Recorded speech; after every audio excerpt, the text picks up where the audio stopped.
সম্পূৰ্ণ হ'ব বাৰু আশীৰ্বাদত খুৱাই বহাই মুঠতে মই যেনে তেনে ৰাখিছো আইগৰাকী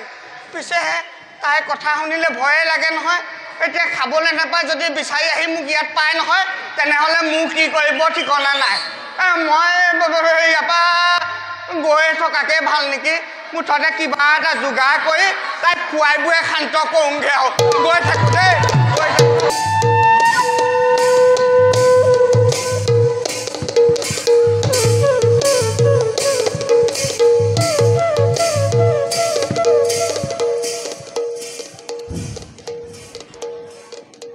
হায় মধুবনৰ সংবাদ কি হস্তিনাৰ সেনাপতি চন্দ্ৰখেনে আমাৰ মধুবন কৰিলে সৰকাৰ মই যোৱাৰ সম্ভেদ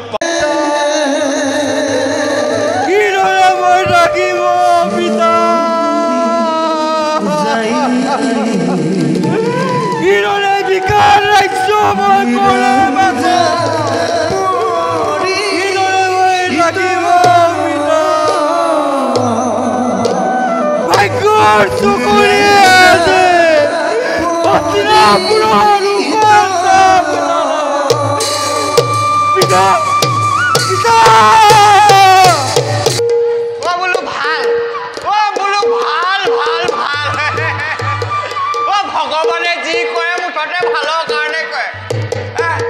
অতদিন ডাঙৰ ডাঙৰ কৰ্ম বিচাৰি খাবা থৈ খাই আছিলো এতিয়া দেখিছো গুড়ৰ টেকেলিতে হাত পৰিলেগে ৰজা পৰীক্ষিত হেনো 7 দিনৰ ভিতৰত তক্ষ সৰ্প দংশন কৰিব আৰু এয়াই মোৰ সোণালী সুযোগ এই চেগতে মোৰ ঔষধ আৰু মোৰ মন্ত্ৰৰ বলেৰে ৰজাক পুনৰ্জীৱিত কৰি ৰজাৰ পৰা ধন ফুল লাভ কৰি ৰাজভঁৰালৰ পৰা পোৱা ধনেৰে মোৰ গোটেই দুখখিনিয়ে নাইকিয়া কৰি পেলাম আমাক ইহঁত গৈ মানুহজনীও মাৰ খাব নালাগে আৰু কথাটো ভাবিয়ে কিবা মনটো ভাল লাগি গৈছে পিছে ইমান দূৰ বাট কৰিবা কিন্তু ভাগৰো লাগিছে এই বটবৃক্ষৰ তলতে খন্তেক বিশ্ৰাম কৰা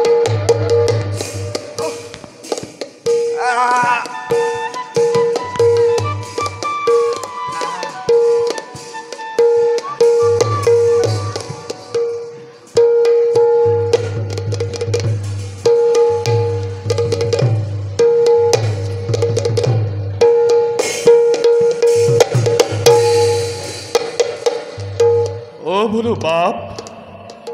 ঔষধৰ কলৈ বা যাব খুজিছা কিনো কম মোৰ দুখৰ কথা নালাগে শুনিব দিয়া পিছে ইচ্ছা কৰিছা যেতিয়া শুনা এই ৰজা পৰীক্ষিত হেনো 7 দিনৰ ভিতৰত তক্ষ সৰ্প দংশন কৰিব আৰু সেয়াই আকৌ মোৰ সোণালী সুযোগ নহয় মোৰ মনটো আৰু ঔষধৰ বোলেৰে ৰজাক পুনৰ জীৱিত কৰিবলৈ ৰাজভঁৰালৰ পৰা ধন কেইটামানকে লৈ আহোঁ সেই বুলিয়ে মই হস্তিনালৈ আহিছোঁ কি লোভিয়া ব্ৰাহ্মণ তাক ভক্ষণ কৰিব খোজে এই তক্ষকে তালৈকো তই লোভ কৰিছ দ্বিজবৰ এই বিতবক্ষক মই কৰিছো দংশন আৰু যদি তই পুনৰ কৰিছিবিত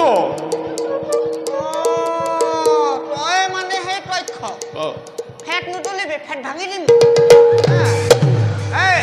তই নেজানো মোৰ মন্ত্ৰ শক্তি কিমান মোৰ মন্ত্ৰ বলে মোৰ মানুহজনী বাদে মই সকলোকে বশ কৰিব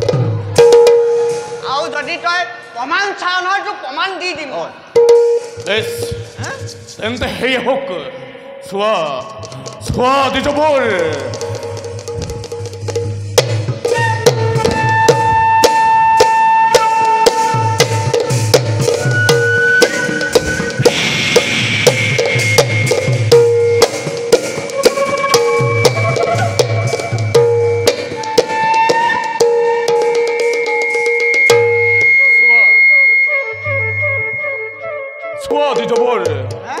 কেনেকৈ চহি কহি হ'ল বটবৃক্ষ জহি পহি গ'ল কণ্টেক ধৈৰ্য ধৰ উলিয়াইছো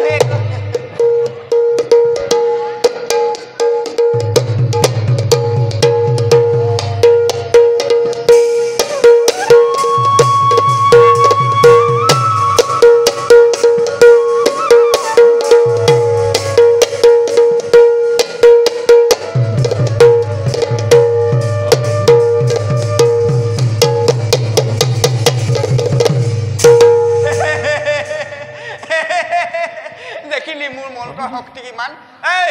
মোৰ মন্ত্ৰৰ বলত তোৰ নিচিনা হতসৰ্পৰ দংখনক মই মুহূৰ্ততে নিক্ষেপ কৰিব পাৰোঁ